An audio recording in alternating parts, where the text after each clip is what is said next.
following installation parameters: Intelsat 20 satellite with tuning frequency 12562 MHz, symbol rate 30 Mbps, orbital position 68.5 degree east, and horizontal polarization.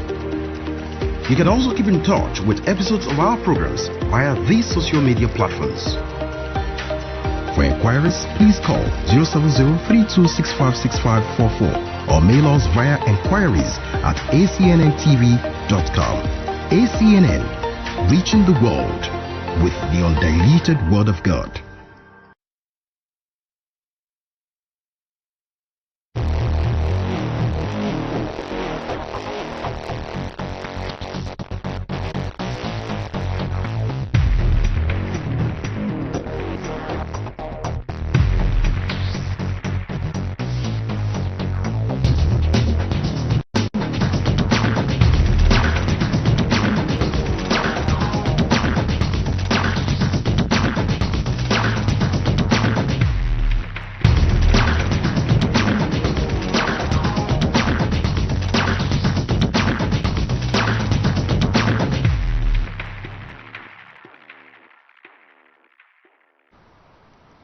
Compliment of the season to our viewers all over the world.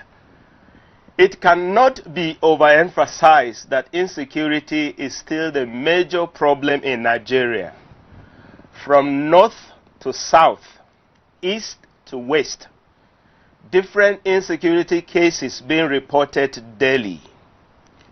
Good day and welcome to today's edition of Christians in Politics, reaching you live from the studios of the Advent Cable Network Nigeria Television, ACNN TV. I am Smart. Today we shall be finding out if those we voted into power to defend our rights and protect our lives are actually living up to the expectations. Last week, the House of Representatives summoned the President to appear in the House to come and explain to them what he is doing in curbing insecurity. And also that same week, the Senate called for the sack of all service chiefs and urged the President to declare a state of emergency on security in the northern region. Even the Northern Elders Forum also called for the resignation of the President due to the rise of insecurity in the northern region. With this, we shall be looking at the topic, insecurity, the legislative and executive position. And with me in the studio to discuss this topic is Air Commando Chief Henry Chuka Efezue, a retired Air Commando of the Nigerian Air Force. You're welcome, sir. Thank you very much. And also with me is Ikechukwu Wakama Esquire. He is a legal practitioner. You're welcome, sir. It's my pleasure. Thank you so much. Compliment of the season to all of you. Thank you. Thank you. I wish you, sir. I'm already in the mood. We can see. All right, let's set the ball rolling. And let me start with the Air Commando. What can you say on the insecurity in our country? Looking at some known cases. As an example, what just happened not quite long in Borno. 43 farmers were killed. Although there has been argument regarding the number, the Transparency International are saying 110 and all of that, but the government is saying 43. But whatever will be the case, even if it is one person that was killed, is something. So what can you say about the insecurity in our nation? Thank you very much. Insecurity today in this country is becoming very, very worrisome. And it has been a recurring decimal in our daily lives. And insecurity in its ramification It's just what that's just what the populace actually expects the government of the day to provide for its citizens. And where that is lacking, then there's a lot of it brings a lot of problems. Just like where the case you mentioned in Borno State, whether it's a life that is lost, the loss of a life is irreplaceable. That's right. And there's no way you can justify losing a life in such a manner. So whatever happens is that the government have put in some measures in place towards curbing insecurity, but what plays out on daily basis seems to just make a mess of the security apparatus or systems or measures put in place. Because I can't imagine how, and it beats my imagination that individuals, human beings, created by God, like me and you, we just see a fellow human being or fellow human beings and behead them or kill them with harmless human beings. That is where it is very, very worrisome. If we're in conflict and people die, there's no problem with that. But when somebody goes to his farm or her farm and killed in cold blood, it calls for a very big concern, because it's what you don't really know how it's going to end at the end of the day. And I think government should have to review its strategies and operational tactics towards curbing this insecurity in the country. All right, thank you. Government had to review its strategy towards curbing insecurity in the country. Now let me come to you. I'm sure you want to say something on the insecurity, but then let me also add that you can say something about the ban of the SARS. What do you think about the ban of the SARS? In all that has happened, you know about the SARS protests and all of that. Now, as you talk about the insecurity, you can as well tell us what is your take on the ban of SARS. Okay, thank you so much for having me. Just like the Air Commodore has actually stated, I wouldn't like to belabor the issue, but just to point out something quickly. Yeah. You see, the essence of the formation of a state as we have today is a bilateral relationship. The citizens has come together to give or donate their rights by way of voting to the government. Yeah. And then there is an expectation that you will provide security and welfare. In fact, some philosophers like John Locke and the rest have said that this is a social contract. It goes beyond you being the president or you being the governor. Yeah. There is a contract between the citizens and yourself with respect to security. And that finds its expression in the Constitution, where the Constitution says that the primary responsibility of government is to secure lives, property, and the welfare of the citizens. So once this is lost, I can tell you clearly, every right-thinking member of society will begin to question the essence of having a government. Yeah. That is one point. Now, just like Air Commodore said, we live in a situation where life no longer matters. In fact, if the death rate is not at rate of hundreds, people don't talk about it. 10, of course, it's a very little number. By the way. But one American that was held in Niger, or later found his roots in Nigeria, according to what we heard, the United States mobilizing troops to come to Nigeria just to rescue one person. And it's so bad that they used to say that Abuja is the most secure place in Nigeria, but that's not the situation. The insecurity has gotten so worse that you can't even sleep with your two eyes closed in Nigeria. It's so porous. Not quite long, a Reverend Father was kidnapped. We see that on a daily basis. It's so porous. And we now begin to question the government. Why are you there as government if my life cannot be protected? It is in that regards that, you know, I think sometime in 1993 when the formation of SARS was created.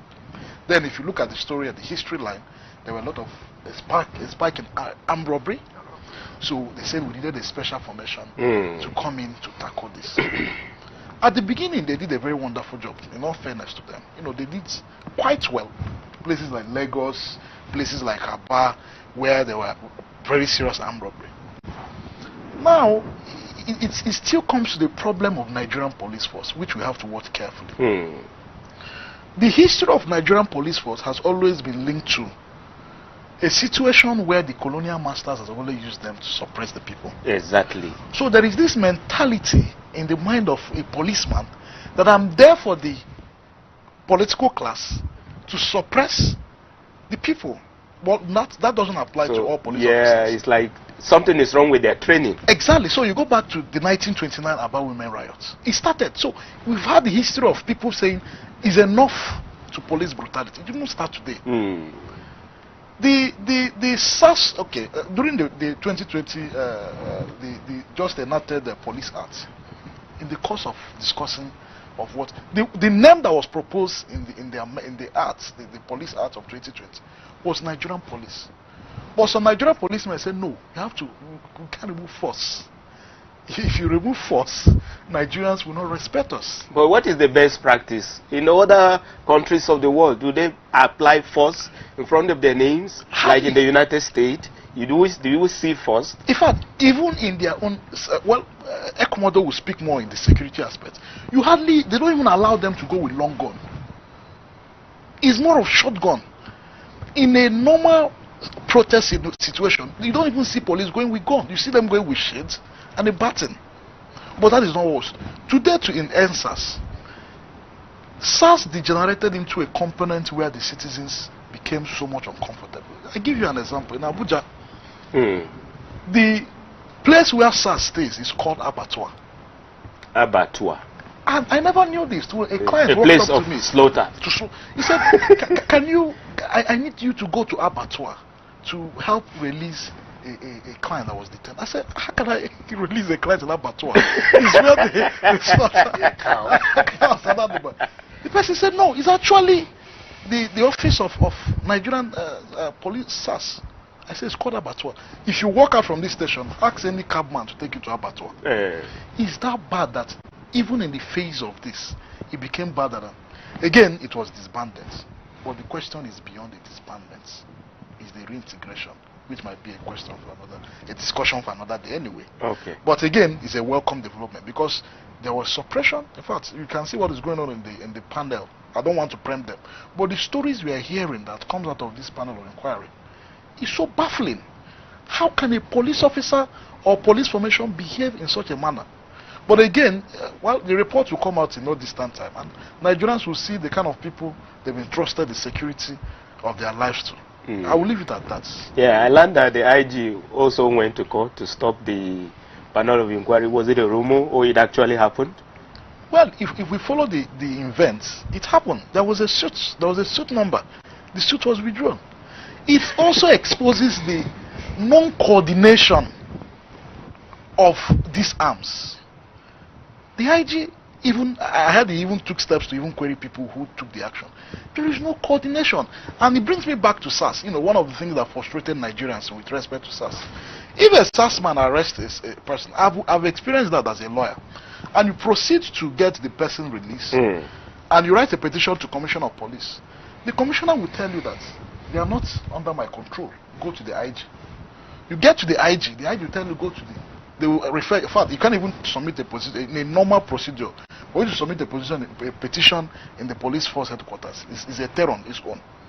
They will tell you to either settle them or forget about your petition. So let your petition come in.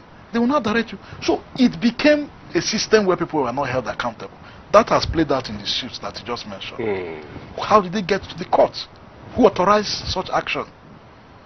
I think the police force needs more organization, something that will bring their formation, bring their coordination because of the sensitive position and the sensitive role they operate, to an extent that it will be a one system. All right, thank you so much. Now let me come back to the Air Commando. When you were in service, was there a situation where the Air Force or the Nigerian Army or the police leave this country to go and rescue someone from other country of the world? That is one. Secondly, The House of Representatives have called for the sack of all the service chiefs. What is your take on that? Have they failed in their work? Obviously, for me, I would say yes, they have failed. But let me hear from you, sir. Okay. The first question was on whether the armed forces or Nigeria as a government have actually gone out or arranged to rescue a Nigerian who is being held outside. To the best of my knowledge, I've not known about that, but I don't think we've had such situation that warrants such action. Because I know if we have such a situation that warrants such an action, the authorities must find a way of going about it. It's either it's settled amicably, roundtable discussion, or one way or the other we have to know what to do. Yeah. Then on the issue of sacking of the service chiefs, I think the members of the National Assembly, they have the right to express their opinion, just an opinion they're expressing, because it's not binding on the president. Their own is to approve the service chiefs as submitted to them by Mr. President or disapprove. And once they have approved, the sacking or retention of those service chiefs will be determined. Is solely the responsibility of the commander-in-chief. Okay. There's not any other thing you're saying about them is advisory. It's not binding. It's advisory because you have already given him. Okay, you have done your investigations. Yes. You have found them fit and sound enough and knowledgeable enough to carry out the duties as pertain to that particular office. So once you have done that, you have finished your duty. But that does not stop you as a citizen, as a member of National Assembly, to point out certain ills you notice that any one of them is doing or all of them are doing. So, but that will be on advisory basis of, to the president, who will either take your advice or leave it. Just like the former president Obasanjo said, when he was swearing in his advisors, yes, their duty is to advise me, and my own duty is to either accept your advice or leave it. It was said on national television, the whole world. So it was not as if because you are an advisor doesn't mean your advice must be taken. No. He has his own conscience as well. He has his own knowledge. He has his own integrity. He has a lot of things he has to put into, put on the table before taking certain decisions that will affect either certain positions or people or lives and property or whatever it is. So it is the sole responsibility of the Mr. President to know when to remove the service chiefs or when not to remove them. So what the National Assembly did, they are just expressing their own feeling, their own opinion as the citizens of this country who are concerned in their own rights based on their own understanding and feelings or what they feel the service chiefs are doing that they don't like. That's why they are making that call. But it does not bind on the Mr. President to carry out. Okay. All right. Thank you so much. Now let me come to you from the legal point of view. We learned that they have finished their tenure and they have also served up to 60 years as required by the law for a civil servant to serve, but they are still there. Is it because it is the prerogative of the president to do whatever he likes that they are still there? Is the president not doing what is not doing something that is not right? What is your take on this? Thank you so much. The starting point is, the powers or the security architecture of this nation rests squarely on the Commander-in-Chief of Armed Forces. Okay. I think Section 218 was very clear. He said the President can then appoint either the Chief of Defense Staff, the Chief of Air Staff, the Chief of Naval Staff, or the Chief of Army Staff. It didn't just stop there. He said even the President can delegate any of the function to any of the officers. So the President can decide to have a formation anywhere and said I'm picking somebody to go there. Now there has been a lot of discussion around can the President return or can the President not return these people? There is no straightforward answer to this, but I will look at it in perspective of the law. First, we have Armed Forces Act. Now, this Armed Forces Act makes provision for people to be in the military and what qualifies you to be in the military. Yeah.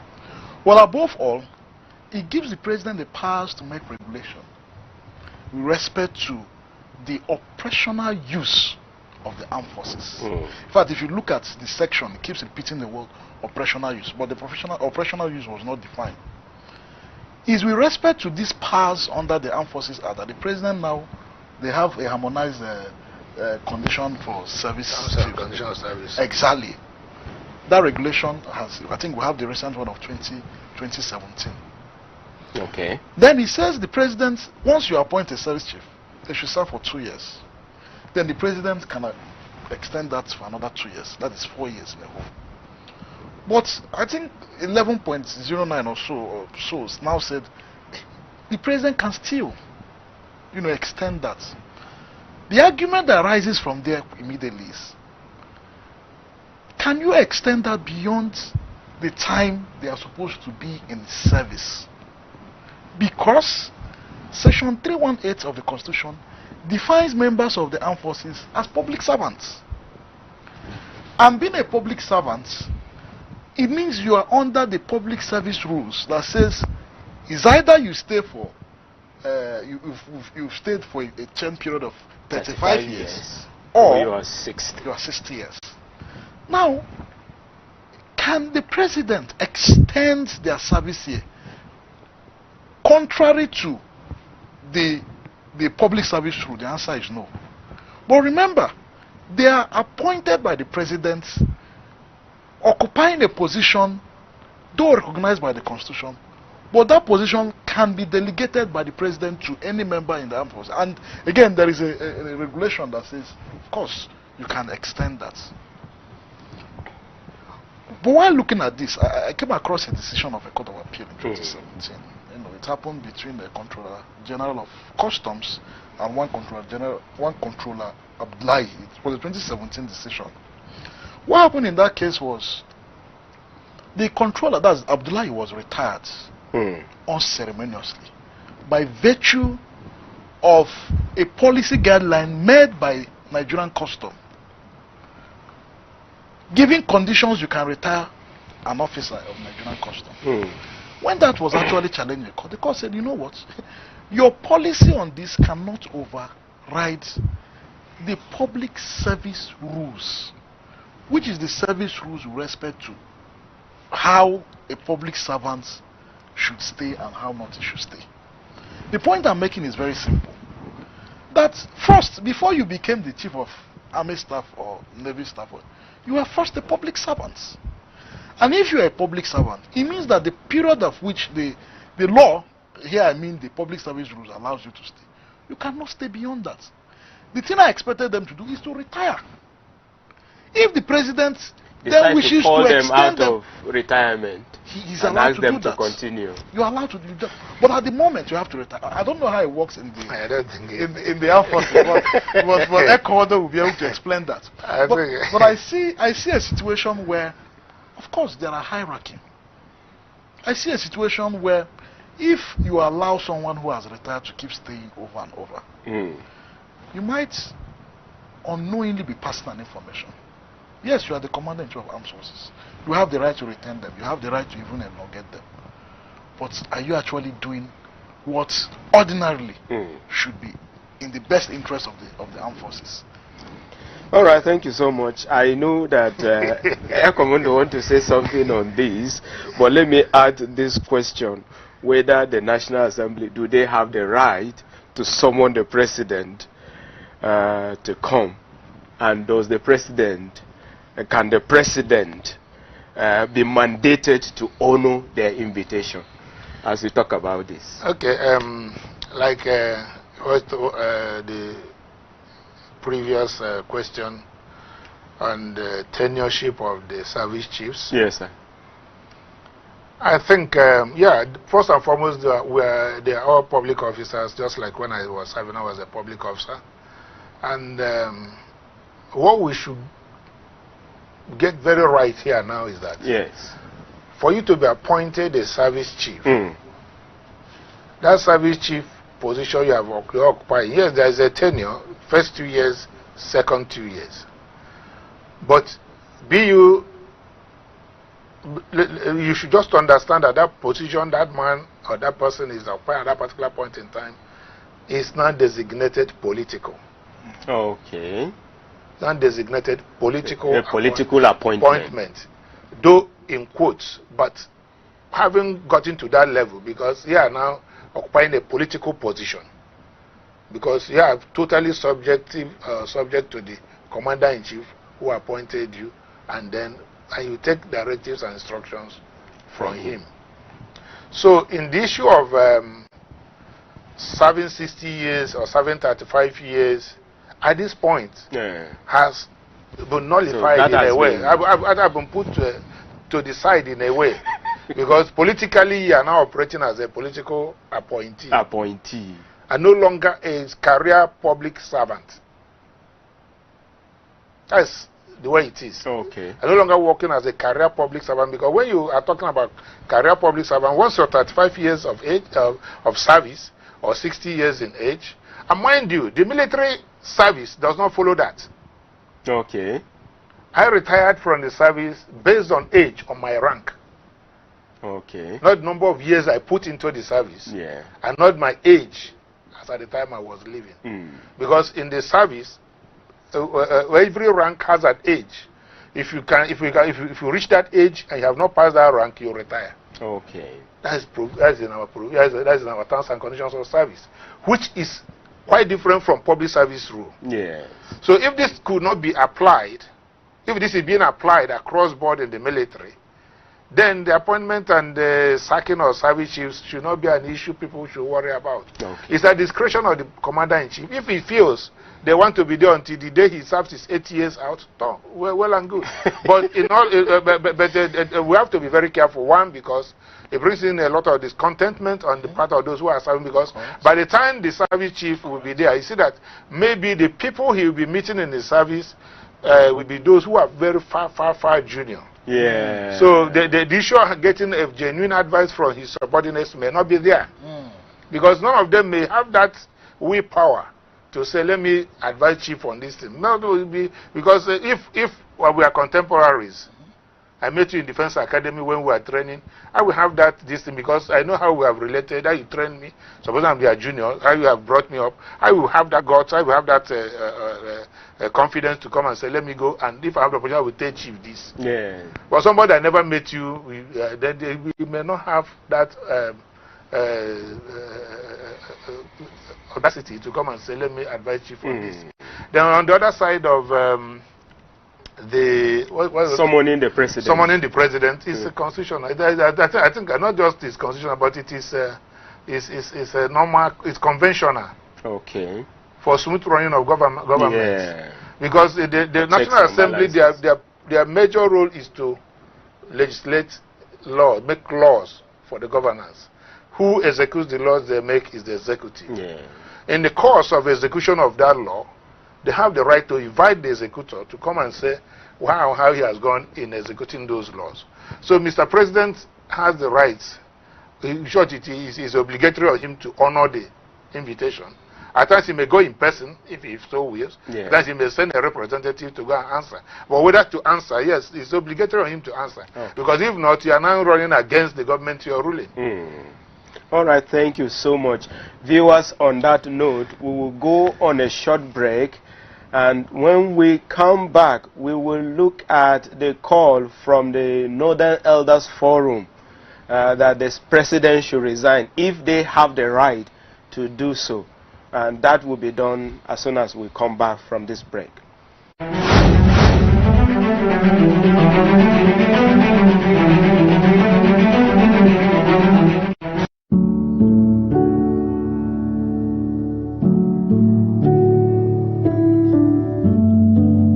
The problem is not even about sacking of the security chiefs. It's not even about calling on the president to resign. I think the problem didn't start today. It started for a very long time. And we just left it unattended to. The security situation in the country today requires a holistic approach. We need to start even from communities. Because if you check, in the communities, down to the township and every other place, there is insecurity all over. You know, the word of God is clear. Except the Lord keeps a city, the watchman keepeth awake in vain. Just yield yourself unto the Lord, and He will secure you and even your property. When you yield yourself unto the Lord through His Son Jesus Christ, leave everything over to Him. You will be secure from diseases. You will be secure from bandits. You will be secure from kidnapping or every other thing. The Lord will take over. Like I said, that is why our theme this year is Jehovah Nisi, which really means the Lord is our banner. You know, those Zion that cannot be moved. That is our word, and God has been faithful. Amen. What I know is that if one is given a test, you don't write the test forever. You write it a couple of times. If you fail, what do? You are asked to go. So the logic of those who said that the service chiefs should be removed, I think the logic is correct. Very reasonable. The people who are there now have been there for too long. Probably there is something they have not done right. Why don't you get people, try new hands, new ideas? And the president came on the philosophy of change.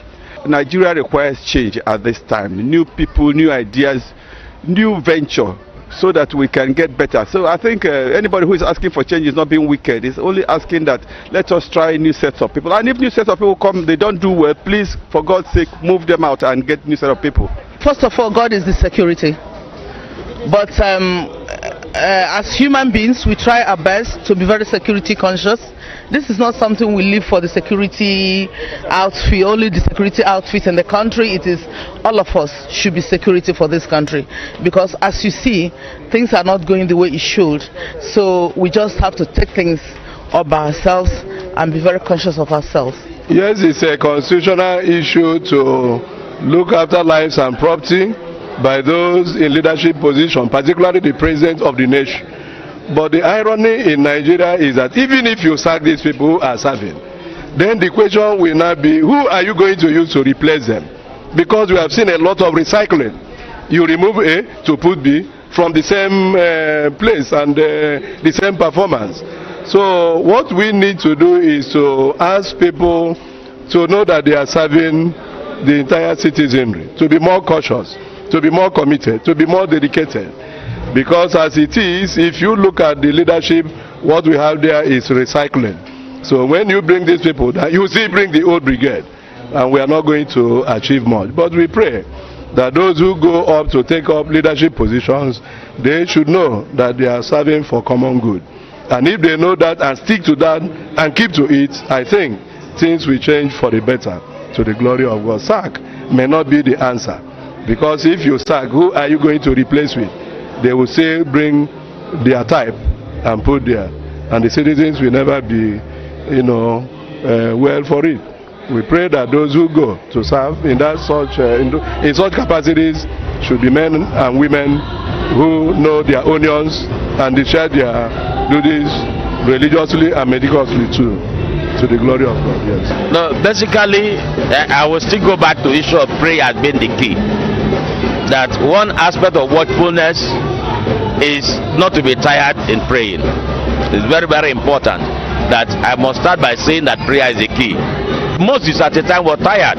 They have to hold up his hands. He continued to pray. So it took time for victory to come.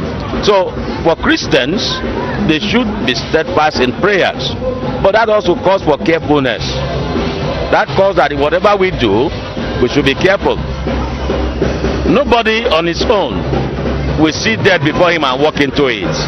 And so we have to be careful in our words, in our actions, places we go, and what we do as Christians. We have to watch. Now, the enemy at this point will want to dangle a precious carrot before Christians to see how Christians will go down in terms of their national life, in terms of their personal life, in their businesses, in their offices, in their homes. Christians should be watchful, because the enemy itself is very cunning. And when it succeeds in pulling us down, it destroys us as individuals, as a nation. So in the midst of prayers, we must be careful in the things we do, in the places we eat, decisions we make, papers we sign, and all that. We have to be very careful. So we'll be able to stand firm as Christians. And when victory finally comes, we will be ready to be part of it and to celebrate the victory that will soon come to us as a nation and as a people. I think the National Assembly need to come together, and also some elders. Let's talk on a way to make the security to work.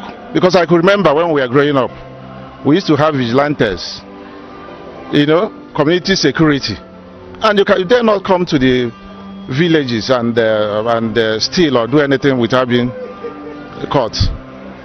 So community policing should be looked into, and the vigilantes should be looked into. You don't just get somebody from Abuja or from another place to go and man the security of another community. Let it be community oriented. I believe if we do that, the problem will reduce to the minimum. We've been giving advice to the government, and so many people have talked, so many people have criticized, but that's not the issue. The issue is that we have to implore God and also ask the government to please step up the security, our security consciousness, security outfits, the security, all those security outfits we have in Nigeria. She also know that they are falling short of what is expected of them, and about it, and we are all part of it. Anyway, I will say again, we are all part of it. For me, the buck stops at the table of Mr. President. So when we talk of presidency, we are trying to make it a collective responsibility. No. And thank God our president was a military chief. So my advice to him is that he should do something very tangible. We have never had it this bad in this country. The country is so divided. Insecurity is the highest from the south to the north, from the east to the west. There's so much insecurity, all manner of insecurity, armed robbery, kidnapping, insurgents and all that. I think the president should get his act right. Oh, in times like this, we are not to lose hope. We have to put our implicit trust in God. He has not failed. He will not fail. God is the creator of heaven and earth. And we know that He is never withdrawn. He is always present and also involved in affairs of men. I think the way things are, people have seen all over the world that there is a being called God. Look at the COVID. Western world had no solution. Despite their development, scientific breakthrough, logic and so on, they had no solution. But God has a solution. At least for us in Africa, we should be grateful. For us in Nigeria, we should be grateful. If the COVID had come here, in the way they were thinking from the Western world, we don't have the infrastructure, we don't have the medical facilities, we don't have even the personnel. But God has been faithful, and He will continue to be faithful. He will continue to be faithful. He has never failed. He will not fail. That is the faith we have. We have a God who is never on a holiday, who will always see His people through. And this is the time we can see His in the affairs of men. To Him we say kudos also. And so to Christians, I will ask that, particularly with the recent events in our country, that Christians should trust in God. Christians should trust in God in its entirety. God gave victory to the people of Israel in our nation Nigeria, in our families, in our homes, in our communities, where we have battles, where we have situations where people can't go into their bush or even farm. No matter what situation we are passing through in our country, as individuals, as families, as communities, as a nation, that God will give us victory. It's just a matter of time. The same God that fought for the people of Israel with Joshua as the commander, and Moses holding up his hands in prayer for Joshua, that same God is our God. And because we have Christians here giving thanks to God, praying and celebrating our Lord Jesus Christ, at the appointed time and very soon, God will raise a Joshua, and there shall be victory across the lands in our nation. And so Christians are to continue to pray and to place their faith in God. no matter the situation and circumstances around them, they should put their faith in God. Their business may be failing, they should put their faith in God. Their finances may go down, they should put their faith in God. Victory is assured, and we are getting it as a nation, and very soon in the name of Jesus Christ. For the presidency, he is the elected president of our country. We had faith and trust in him, and he was elected president. However, God is the ultimate.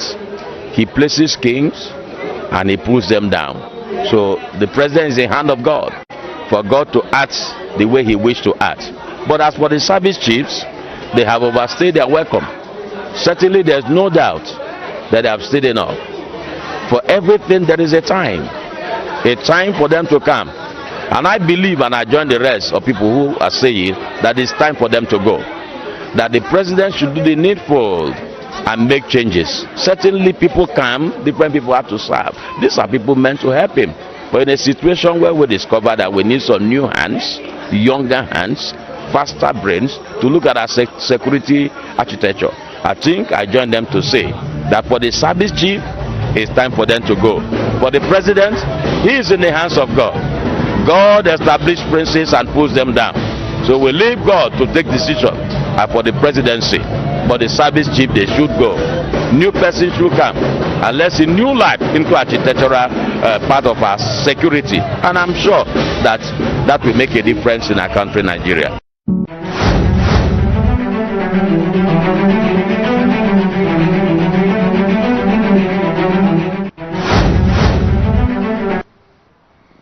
Viewers, you're welcome back, and we're glad to know that you are still there with us. In the studio, we are still having Air Commando and the learned gentleman.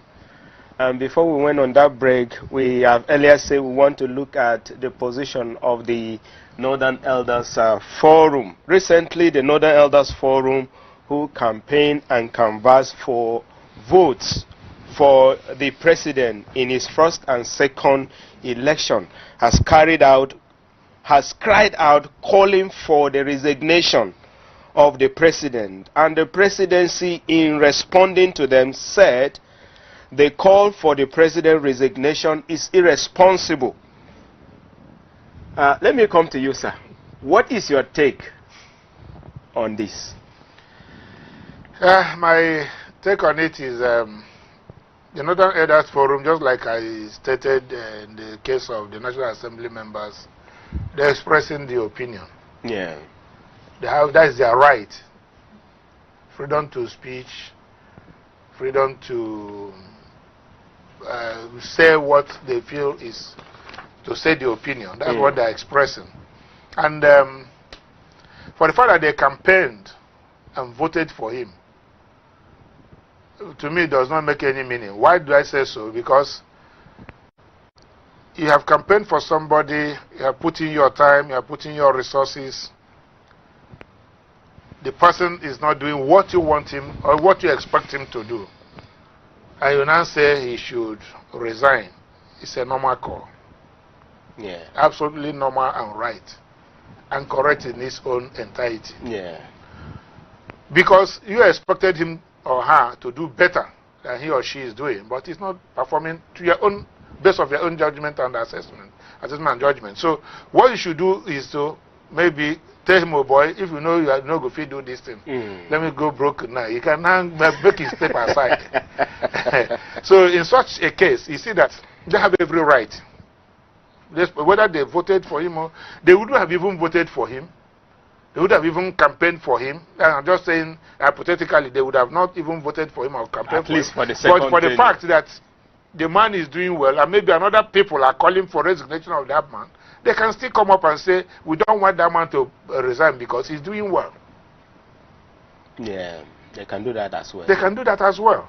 So they're expressing their opinion, they're expressing their feelings. So for the fact that they have voted and they campaigned and voted, they have every right to say, look, you can step aside if you feel you can no longer perform the work for the job for which we voted you in. Okay. So it has every right, they have every right to do that. And the response of the presidency, to me, is equally correct. as an individual. Okay. As a person. Why do I say so? I cannot say that my master who pays me should go. If he goes, then I've lost my job. Exactly. If he goes, I've lost my job. So, and I have nothing to do again. So I've lost my job. When Mr. President goes, all his appointees will go. Exactly. Because the new president will appoint his own people. Yes. So, whether they call it irresponsible, whether they call it irresponsible, whether they call it any name they give it, the people are protecting their job. Own interest. Yes. That's how I see it, and I feel it is normal. All right. Let me come to the learned gentleman in our midst. Does the National Assembly have the power to sack the service chiefs? Well, the answer to that would be a categorical no.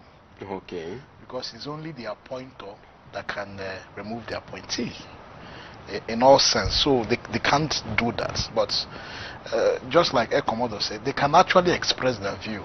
They can do their oversight. They can invite them. They can interrogate them. They can take steps to investigate corruption if indeed there is any reason to feel that there is a corruption that is in the system. Corruption in the system might not be financial corruption. It can be other aspect of corruption, nepotism and all that. So of course they cannot. But diving away from that, I just wanted to quickly point out an issue which was raised before we went on break. That's the issue of the National Assembly summoning the president. Yes. In the Constitution, the word summon for the president does not exist. Okay. And I will tell you that because there's separation of powers, and each of these arm of government is expected to be independent. But not independent in isolation, but independent to the extent that they can be that check and balances between them. So the Constitution now says that if you look at it, the National Assembly can summon minister, people, directors in the department, or any person. But the provision with respect to the president coming to National Assembly said that the president may attend a joint session of National Assembly or each of the legislative. We understand this morning. I understand this one that he will be coming on Thursday to have a conversation with them. Now, the reason why they can't summon him is that if the National Assembly summons, let's say, a minister or an individual and he fails, Section 88 gives them the powers to issue warrant of arrest. And of course, we know you can arrest the president. So if you summon the president, he doesn't come, can you arrest him? It becomes the question. You cannot. He can, at the pleasure, just like Air Commodore said, he can be invited, and he chose his words carefully to say there's an obligation on him as the president of the Federal Republic to honor that. On Thursday, what do I expect from National Assembly? I don't expect, again, for us to see a speech, already prepared speech by the president to read to the nation. No. What I expect sitting here is that by Thursday, not just read the speech and go. Speak to us. Let's be able to ask you questions. You are the father of the nation. Yeah, what is happening? Let's be able to ask you questions. Well. Exactly. Not reading any speech. Don't read papers and We're go. Not interested at all. Let us engage the president prepared speech at all and find out how do we go from that. So that again addresses the question. Can they? Of course, they cannot. They can only invite. If the invite doesn't come, he has a minute on Section 318. You can't even arrest. You can't even do anything to him because he's the executive head of a government. That's the executive government. All right. Now, talking about the powers to sack the chiefs. Now, the National Assembly confirmed the service chiefs. Shouldn't they unconfirm? It's an interesting question, and I say that, but I will adopt the answer given by Air Commodore. Yeah. Your powers to confirm or to confirm is just exercise once, and what it does is giving the second layer of verification, if I will use that, by the arm of another government. So once you confirm, you can't come back again and say, well, I don't want to reconfirm you. So what you do, keep mounting pressure, keep passing resolution, keep mounting pressure until the need is done. But beyond the sack, I think the basic question is the performance. Nigeria should come up with an index to actually benchmark the performance of these service chiefs. And the service chiefs should also hold themselves to moral accountability, if I will use that word. If I'm not doing well, I go. Why should I be there? Why should I keep on holding on to? That is the question. I should hold myself accountable. Have I been able to discharge my obligations? Other countries will resign peacefully. When such a number is died in a country, some other service chief will say, I go, I have failed. Not in Africa. But not in Africa. I hope we get to that point one day. Honestly, I hope we get to that point. All right, Air Commando, are the security agencies equipped and empowered with arms needed to tackle insecurity in Nigeria? Oh, more should be purchased. The issue of equipment and re-equipment have been overemphasized in the media as it concerns the insecurity situation in the country. Yes, the security agencies, the military, the police, the civil defense, every aspect of security outfit, they all need to be equipped, properly equipped. And I think the government in its own available resources have been doing that. And you know, this issue of equipment is relative. Relative in terms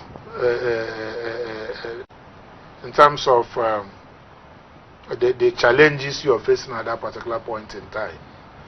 And I know people have been calling that, they are saying that the Boko Haram people, let me just use that example, are more equipped than the military. But I don't think it is so.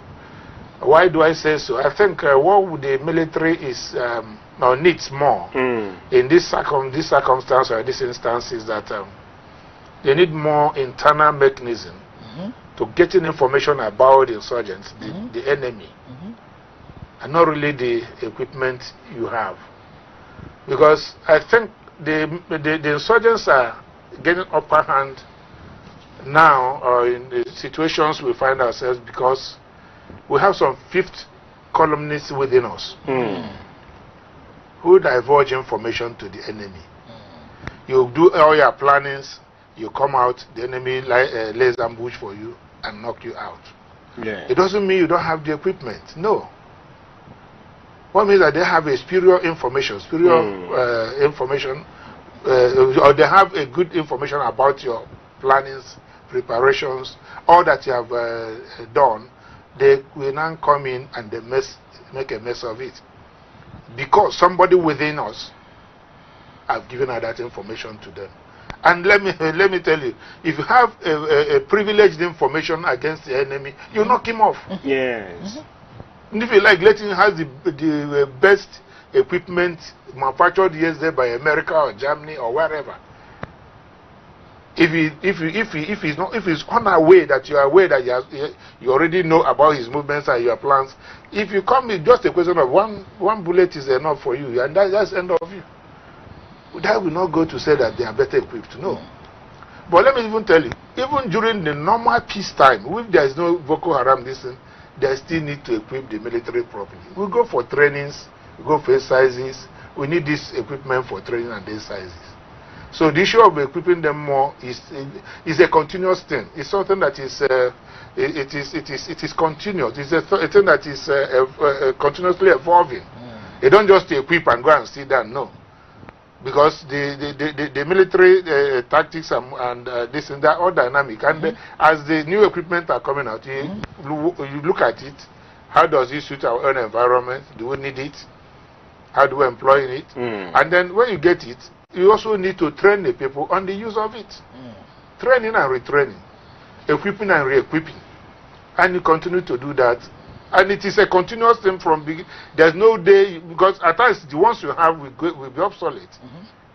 There's a point to which you can upgrade them and you need to discard them entirely and get new ones. So you must have to continually equip and re-equip the security agencies, be it the military, be it the police, be it the civil defense, or any other arm of this security agency. All right, thank you so much, Air Commando.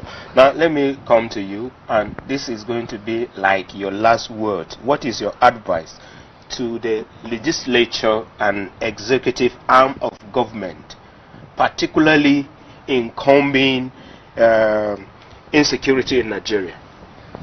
Okay, if the police acts can be implemented, you can be very sure that some of the problems we have will be dealt with. I thought it has been signed into law. Implementation becomes a thing, because there we have issues of community policing. I was listening to Chief Ikechukwu during the break, when he was talking about vigilante, when he was talking about.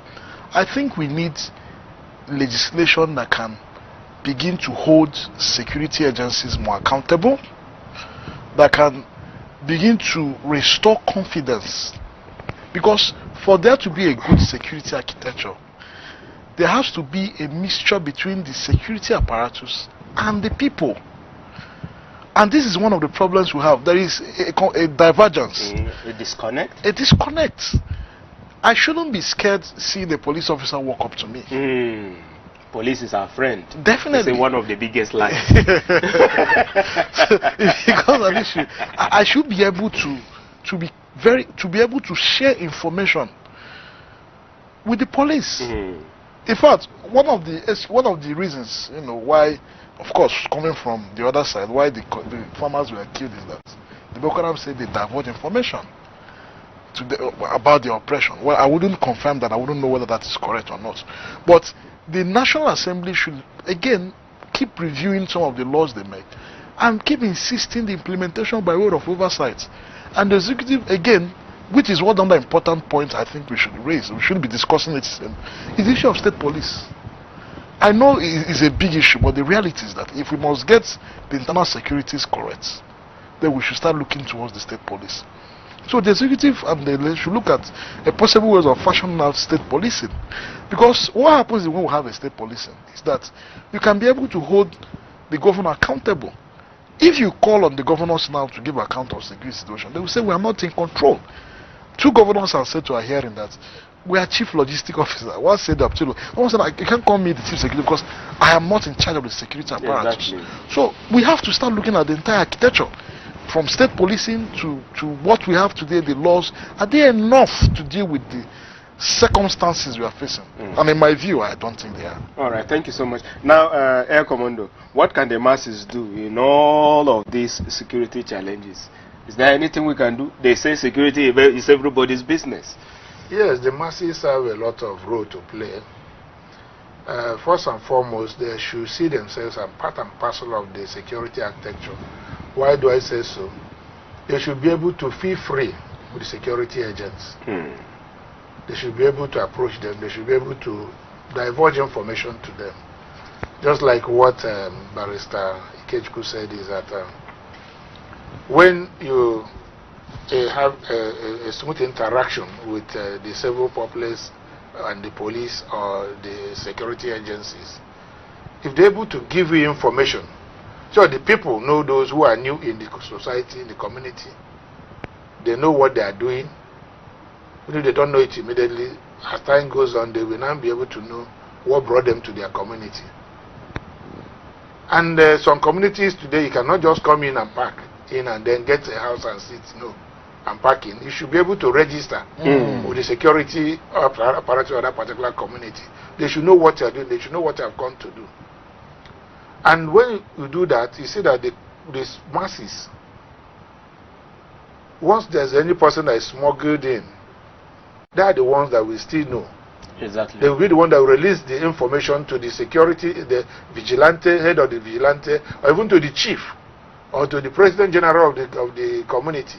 They have people they can give information about the activities of people that have come into the community.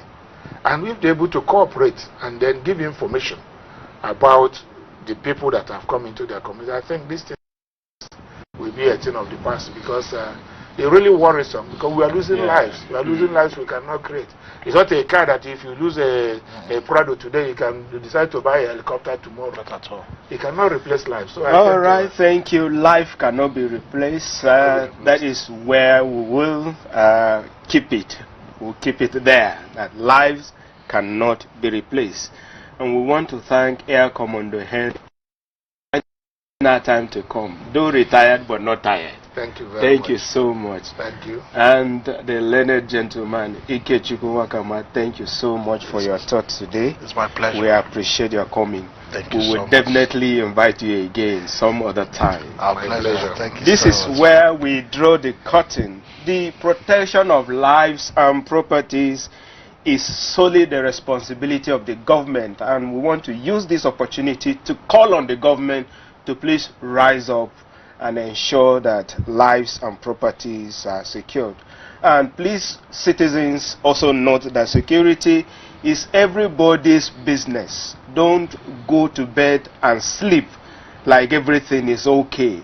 Be watchful so that in the event that anything will want to happen, if you're alert, you will be able to find a way. Until you will come your way again, same time, same station next week. I am Smart Simon. The views and opinions expressed on this program are those of the guests and viewers and does not necessarily reflect the views and opinions of the Advent Cable Network Nigeria, ACNN.